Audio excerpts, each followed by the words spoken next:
نہیں آئے, اس دنیا میں رشوت دینے نہیں آئے, اس دنیا میں چوری ڈکیتی کرنے نہیں آئے, اس دنیا میں کیوں آئے ہو؟ اللہ اکبر. دنیا میں آنے کا مقصد یہ ہے, اس دنیا میں رہ کر اس دنیا کی تیاری کرو. کون سی دنیا؟ جس کے بارے میں قرآن کہتا ہے وَالْآخِرَةُ خَيْرٌ وَأَبْقَىٰ, کہ یہ دنیا سے آخرت بہتر ہے.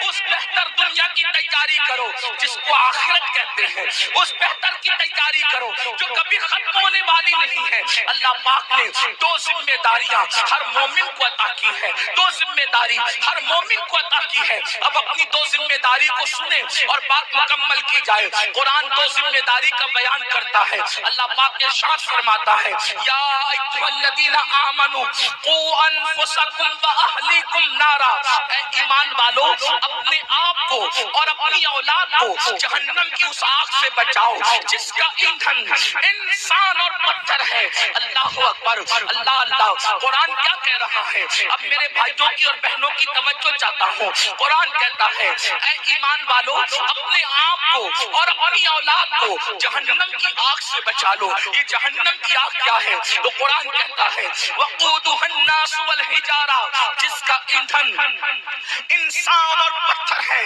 یعنی وہ لکڑیوں سے نہیں سلگائی گئی, یعنی وہ کوئلوں سے نہیں سلگائی گئی, بلکہ اللہ اللہ جہنم کی آگ پتھر سے اور انسانوں سے سلگائی جائے گی. اللہ کے حبیب غیب کا نبی صلی اللہ علیہ وآلہ وسلم کا فرمان سنو. جہنم کیا ہے؟ جہنم کی آگ کیا ہے؟ جہنم کے دہکتے ہوئے شعلے کیا ہے؟ اللہ اکبر. ایک دن میں تین مرتبہ پیٹ بھر کے کھانے والوں اور اللہ کی نافرمانی کرنے والوں, اپنی راتوں کو بے فکری کے ساتھ گزارنے والوں, اللہ کی نافرمانی کرنے والوں, نرم نرم گدوں پہ لیٹ کر کے قبر کی رات کو بھول جانے والوں, قبر کی رات کو فراموش کر دینے والوں, کبھی سود کا دھندا کر کے, کبھی پیاز کا دھندا کر کے, کبھی اپنے پیٹ کے اندر یتیموں کا مال جہنم کی آگ کی شکل میں بھرنے والوں, ذرا توجہ کرو.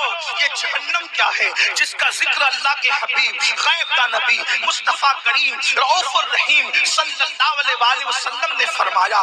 دیکھیے ہم تو آقا کا فرمان بیان کر رہے ہیں اور یہ اس نبی کا فرمان ہے جو اپنی طبیعت سے کلام نہیں کرتے, دل کے کانوں سے سننا میرے بھائیوں. اپنے آقا مصطفیٰ جان رحمت صادق و مصدوق صلی اللہ علیہ وآلہ وسلم فرماتے ہیں جب اللہ نے حضرت آدم کو پیدا فرمایا, پھر آدم جنت میں پیدا ہوئے, پھر آدم علیہ السلام سے لغزش معصومانہ ہوئی, لغزش پیغمبرانہ ہوئی, اور پھر آدم دنیا میں آئے. 200 سال تک یا 300 سال تک روتے رہے, پھر آپ کی دعا قبول ہوئی, پھر آپ کی توبہ قبول ہوئی. جب دعا قبول ہوئی, توبہ قبول ہوئی, تو حضرت آدم کے لیے اللہ نے حضرت جبریل سے فرمایا جبریل جاؤ اور جا کر کے جہنم سے آگ لے کر آدم کو لے جا کر کے دے دو تاکہ آدم کھانا بنائے. اب یہ دنیا میں پہلی بار کھانا بن رہا ہے. اللہ اکبر. کون بنا رہا ہے کھانا؟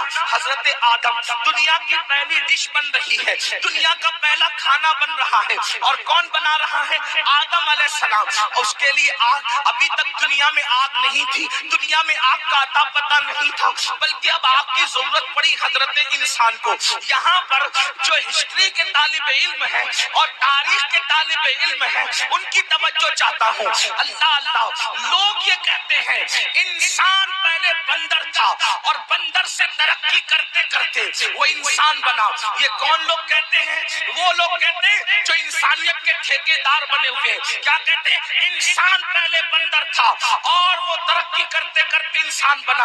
انسان پہلے ننگا گھومتا تھا, پھر ننگے سے پتے باندھنے لگا, پھر یہ کرنے لگا, پھر وہ کرنے لگا. پہلے جھک کے چلتا تھا بندر کی طرح, پھر یہ ہو گیا, پھر وہ ہو گیا. انسانیت کے لیے اس سے بڑی گالی کچھ نہیں ہو سکتی. اوروں کے نزدیک نظریہ یہ ہے کہ انسان پہلے بندر تھا, ترقی کرتے کرتے انسان بنا, لیکن ہمارے نزدیک تصور انسان یہ ہے کہ سب سے پہلے اللہ نے جس انسان کو پیدا کیا وہ اتنا خوبصورت تھا کہ اس کے حسن کو دیکھ کر فرشتوں نے اس کے آگے سجدہ کیا. نعرہ تکبیر, نعرہ رسالت, مسلک اعلی حضرت حضور فیضان انسانیت کو